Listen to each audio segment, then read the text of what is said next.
Hello, everyone. Going to be talking today about resting potential, local potential, and action potential within a within a within nervous tissue. So, without further ado, let's get into it. As you can see, this is my construction of the nerve tissue. We've got a very ripe avocado that represents the soma. We've got the pit that represents the nucleus of the soma. We've got the dendrites, which is partially done pasta or spaghetti. Then we also have the axon hillock, which is at the base of the soma. We've got the hillock, or I'm sorry. We've got the axon that flows all the way into the arboration at the ends. Got little smokies slash cocktail weenies for the axon, and yeah, let's go ahead and let's dive into it. All right, so we're going to be focusing on the dendrites today. We'll be focusing on those. So the dendrite is surrounded by two environments, the extracellular fluid, the ECF, and also the intracellular fluid, which is the ICF. So the ICF, the ECF, I'm going to be covering that first, primarily contains positively charged sodium ions. There are some potassium ions, but sodium dominates the ECF, giving the ECF a positive charge. The ICF contains high concentration of potassium charged the ICF contains a high concentration of positively charged potassium ions, some sodium ions, and some negatively charged proteins. The combination of positively charged ions and negatively charged proteins creates a polarized environment in the ICF. Okay, so right here we've got a potassium and sodium pump. This along with ATP facilitation actually pump the sodium and also the potassium charged positively charged ions in and out of the dendrite. Now, what's interesting is that the positively charged sodium ions are always trying to get out. The potassium positively charged ions are trying to constantly get in. They move in and out via the sodium and potassium pumps, and like I said before, with the facilitation of ATP. So let's go ahead and let's talk about resting potential. So we've got our dendrite. We've got our dendrite right here. This is a depiction of the membrane wall. It's showing that right now the membrane. It's showing that the dendrite itself is in a resting position.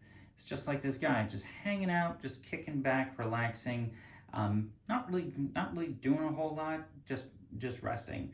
We can see that right here we've got a potassium gate and also, a sodium gate and a potassium gate. We've got positively charged sodium ions that are hanging out in the ECF, and then we also have positively charged potassium ions floating out in the ICF. That's where they like to be, and yeah, the membrane is closed right now due to the fact that the resting state is supposed to be is always trying to be at a negative 75 millivolts. So at this point, the dendrite is. I like to use an analogy. You have a baseball player. It's kind of in a resting state. That baseball player is not running. He's not swinging the bat. He's literally stepping up to the plate, putting the bat up above his head, and he's waiting for that first pitch. He hasn't even swung yet. He's just waiting on that first pitch. Okay, so let's go ahead and let's talk about local potential, which that's where things start to ramp up. All right, so When a stimulus reaches the dendrite, aka this little guy right here, this little green part, I'm not sure if you can see that. There we go. All right. So we've got a chemical stimulus that interacts with the membrane. Now, when a stimulus reaches the dendrite, sodium channels open and positive charged sodium ions rush into the ICF from the ECF. This influx generates a small electrical disturbance called a local potential. All of these little red dots right here, these are positive sodium charged ions. They rush into the cell because sodium gates open due to the stimulus. This is kind of like the going back to the baseball analogy again. So the player steps up to the plate and makes contact with the ball and smacks a home run. Runs around the bases, ends up winning the game. It's the World Series. The crowd goes nuts. Everybody's throwing their arms up and going nuts. The whole team is down on the field. They're jumping around, and the crowds of the fan bum rush the field. So it's kind of like all of these positively charged ions are rushing into the ICF down, just like the fans rush down into the ballpark bowl area, and they just want to join in on the fun. So that's kind of my analogy for this. Is that obviously the fans can tend to go nuts. They want to rush the field, and because of that, therein lies, with all of this influx of positive charged ions, it creates a relatively sizable charge. Now, just like the players, just like the fans can create, or just like the charge, just like the positively charged ions can create a relatively sizable charge, the electrical charge. The fans can also create a very sizable noise level with their voices. They're all hanging out on the field. They're all jumping around, having a fun time, enjoying in on the celebration. They're having a blast. Now, here's the thing. The charge that's created from these positively charged ions, if it's big enough, it can make it. If it's big enough, it can make it from the dendrite through the soma to the axon hillock. Now, if it's big enough, but the only thing is that local potentials, like this smaller charge, this local potentials,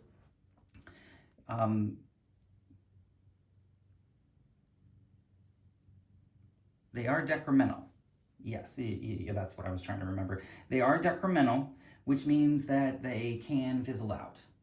It's not a constant. So once a local potential happens right up here in this dendrite, it can start to move towards the soma. But if it reaches the soma and it fizzles out, that's it. I kind of think of it this way. Kind of going back to the baseball analogy. A bunch of these fans are down on the field. They're having fun. They're romping around. They're mixing it up with everybody. And then the staff from the ballparks, they say, "Okay, that's enough of that." And they go ahead and they say, that's enough of that. And they shut off the lights while everybody's down in the field. Well, that's kind of a party killer. It's kind of a mood killer at that point. There's no more lights. It's completely pitch black. And the whole thing fizzles out.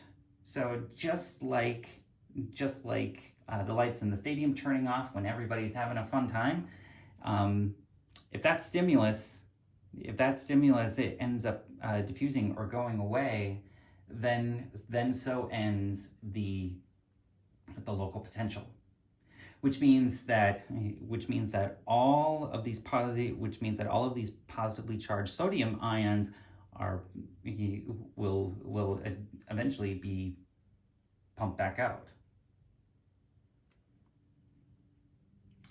Okay. All right, so we did talk about the resting potential. We did talk about local potential. And now we are going to talk about the final topic of the discussion today, which is action potential. If a local potential is strong enough to reach the axon HELOC, kind of how I was mentioning before, if it can reach the axon HELOC, it triggers so it's the local potential that comes down from the dendrite, comes into the soma, and if it's strong enough, again, and it doesn't fizzle out, it will reach and if it can reach the axon HELOC, then, some big things happen. So what's cool about the axon HELOC and also the axon in general, all the way through until the end of all the way until the end of the arborization. Now this entire pathway, including the axon HELOC, they have 7 to 10 times more sodium and potassium gates than the soma and the dendrites. So that means that as this signal runs through, it hasn't fizzled out yet because the stimulus has not released, and it's keep coming, boom, it hits the axon HELOC right here, and that positive charge gets supercharged because of all the positive sodium ions, and also the positive potassium ions that are gonna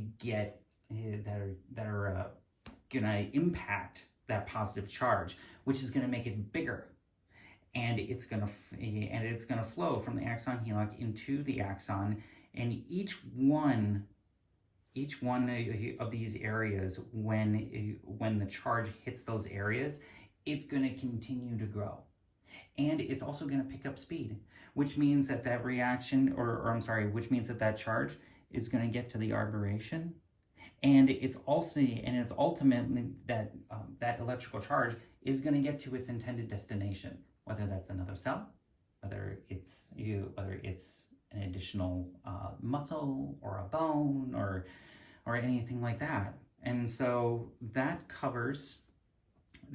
pretty much covers the resting potential, the local potential, and also the action potential. Thanks very much for your time.